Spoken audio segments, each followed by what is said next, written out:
I think like a lot of people, I don't understand designer bags. Like I understand why some people might want them, but a lot of the time people make like a big deal out of these bags and I'm like, that's just some regular looking bag. Granted, I don't know much about fashion or anything like that, but sometimes I'm like, this bag is worth like 25,000 and it looks like you could have got it down the market. You know what I mean? Clothes I get because I'm like, yeah, that's nice. But a lot of time bags just look like bags. So you are probably familiar with the brand Louis Vuitton. I personally, I think they made themselves pretty tacky back in the day with the Louis Vuitton pattern, but they do some nice clothes, right? I think they're pretty good. You know, a lot of the time, especially with brands like Louis Vuitton, people are literally paying for the brand's name and the quality of the leather, even in high-end bags, straight up sucks, right? There's a few different categories of leather quality, ranging from bonded leather and genuine leather, which is usually just a fancy word for leather flavored plastic, or the offcuts of technically real leather, up to things like top grain or full grain. So full grain is the top layer of hide or leather, and it's the stuff that lasts generations. Top grain is basically full of grain with some imperfections sanded off, and everything lower than that cracks or peels. So brands like Louis Vuitton are mostly canvas and barely mid-quality leather, and people pay thousands for it. So this is at Quarter Leather on YouTube. They're a one-person leather worker in Cape Cod in the States. Their content is actually really nice. They show how they do things and recycle old bags into things like purses. You think, great, amazing. No one has any kind of issues with this. It's recycling, upcycling, doing what you want. But Louis Vuitton apparently has an issue with this. Okay, here's the piece that we made in this video. We have our lovely upcycled Louis Vuitton fabric from our broken garment bag. Oh, so it's from a broken bag. He's taken the bits instead of throwing it away or, you know, going to get it repaired. He's made something different from it. You can get loads of these little wallets from one bag. We have our beautiful Italian vachetta from Malpier, Butero. Get that at Buckle Guy. Oh, so that was his logo on that. I don't know how that works. Can you do that? Can you put your logo on someone's official pattern? We have lined everything beautifully, we've hand sewn everything, and we've protected the edges, which our vintage piece shows us is an issue, with some really robust edge paint, and it looks really nice. We've also put our logo on the back, so no one thinks that this is a Louis Vuitton product itself, it's just... But would they think it's like a collaboration? Because some brands do that. Adidas did that with Gucci, and it had both their logos on. Upcycled material. Now, the one thing I will say, all jokes aside, do whatever you want with things that you buy. It's your right. True. Do not, I think that the moral line for me is when you start using fake Louis Vuitton fabric. Yeah. Or you make something that you then go on to say Louis Vuitton made, right? Right. If you don't put your maker mark on it, if you make something custom and try to say that Louis Vuitton made it custom for someone, yeah, that's wrong. That's just, I mean, morally, like, it's a billion-dollar company who you're really hurting, but legally, don't do it. This is a thing I always say with like brands who kind of like copy each other or dupe each other. You know, aim up, never aim down. So if you are a billion-dollar brand, don't try and attack the person who's, you know, an indie brand struggling to make ends meet. It's not a gray area, it's a black area. Don't do it. However, if a customer sends you some beloved pieces from her family member that passed away and wants pieces she'll actually use to remind her of that family member, it is absolutely your right to make those. So I did different leather on the back of these, looked a little fancier, and yeah, that's it. We can see this is a bag that's being sent back. You know, I don't think just to cut things up for the shock value is worth it. I do think if you can grab something like this that you can verify is authentic, you know, this again, Wait, oh. one of the garment bags that no one really uses anymore. That Okay, so I just thought you had a big fabric one. So this is a huge Louis Vuitton garment bag. I wonder how much that costs. I wonder if you're paying per, how do you measure material? Square foot? No, what is it? Meter off that pattern. Like there's more so that, you know, there's more of that material in this garment holder than there is in that bag. Interesting. Okay, so somebody sent this into him and they asked him to make something from it in memorial. That's nice. It's torn up at the bottom. Tons of good fabric there. Go for it. To conclude, this has been my yearly review into how to absolutely not upcycle anything from Louis Vuitton because they will be very mad at you. And Hope you guys enjoyed it. This was just quarter leather, explaining that he knows his stuff and saying that you absolutely can repurpose anything you want as long as you don't pass it off as the original makers. The little purses are cute, you know, he knows exactly what he's doing, pairing it with that orangey brown lining, super 70s, but actually fun. Cute idea. If you already owned the pieces, it's way nicer than that, you know, horrible Louis Vuitton bag, sorry if you have one, that people carry around. I do think it is kind of difficult putting your logo on something. I know he said just there, you know, put your logo on it so people know it's definitely not this. But at the same time, the Louis Vuitton pattern is universally recognized against a smaller brand's logo, right? I still don't think there's anything wrong with it. I think it's a nice idea to upcycle something, especially if you're, you know, it's from a family member that passed away and maybe you're not going to use whatever they've given you. Yeah, make it into 20 little wallets so everyone in your family can have one. Anyway, so Louis Vuitton themselves apparently had a problem with this.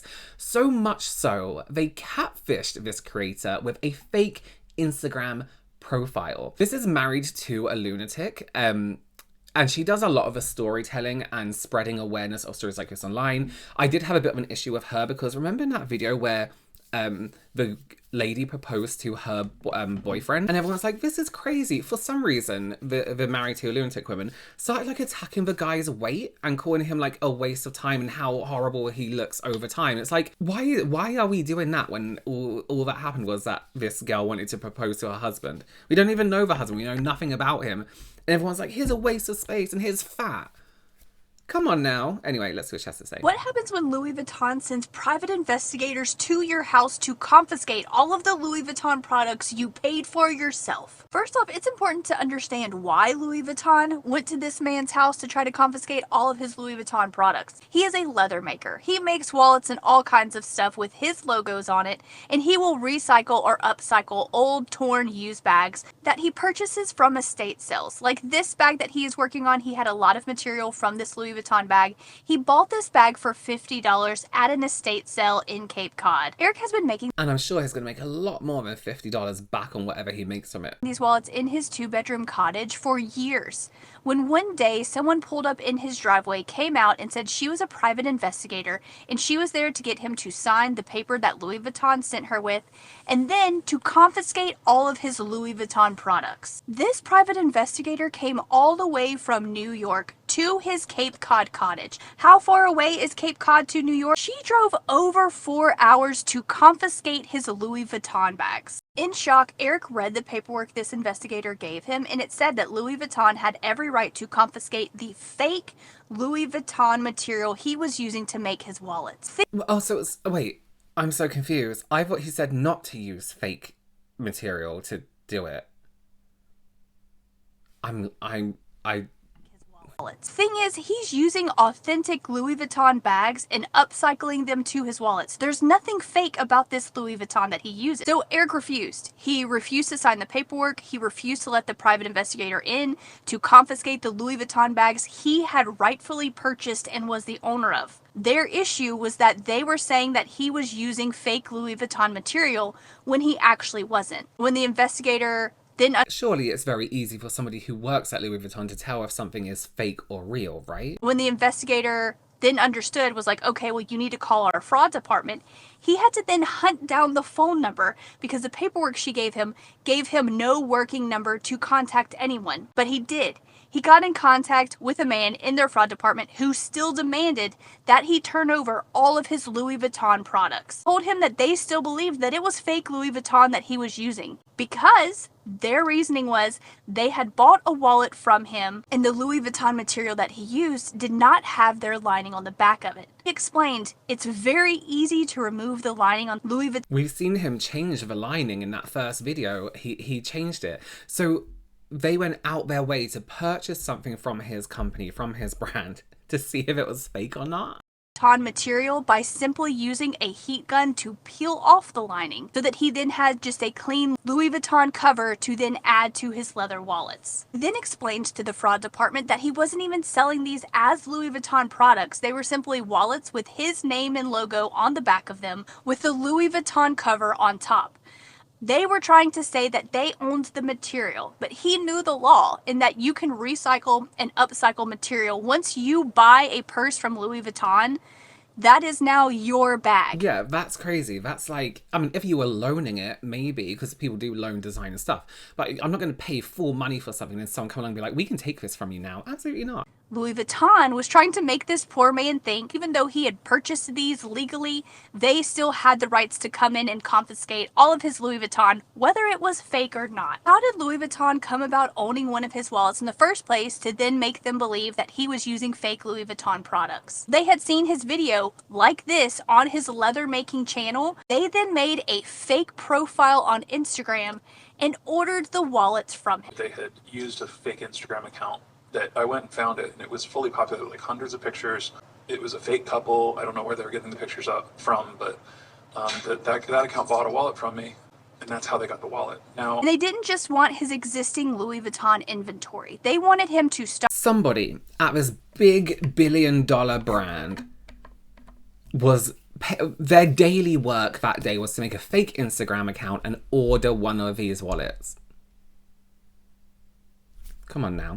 They wanted him to stop using any of their products altogether. Once you own a Louis Vuitton bag, you can do whatever you want. It is your personal property. In the end, he turned over none of his Louis Vuitton products. He proved that he bought them legally.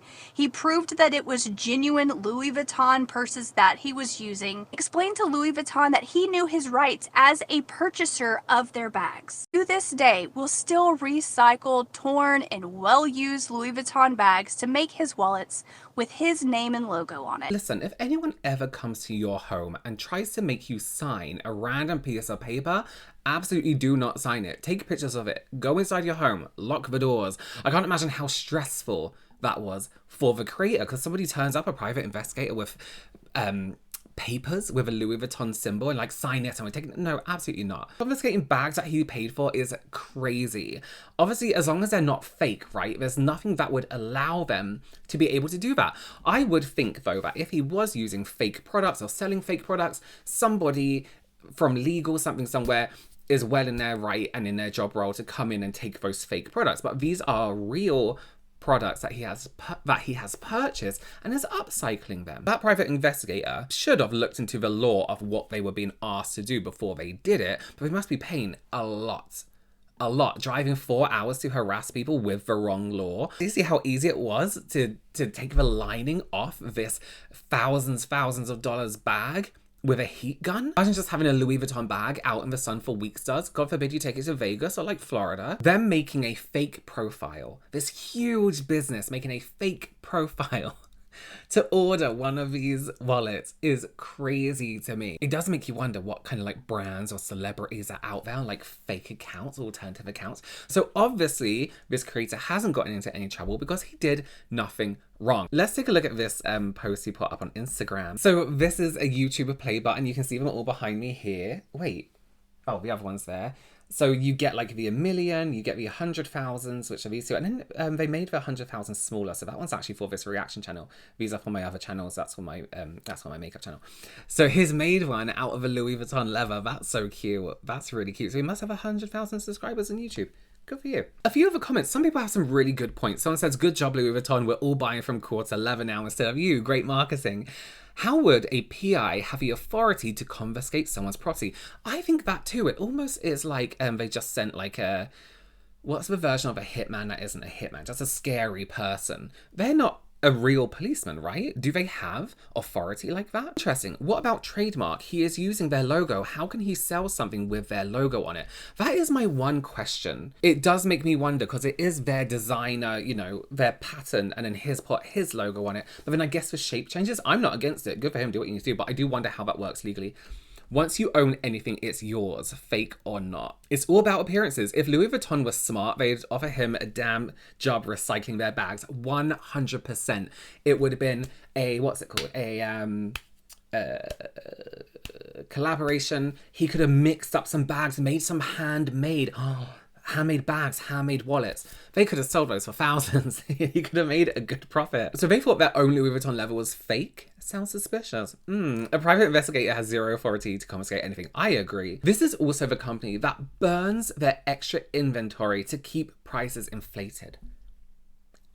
Brands do that. It's crazy. I watch some people dumpster dive, and I'm like, all these things people throw away is wild. This person says they didn't send an attorney because they knew he was within the law. Yeah.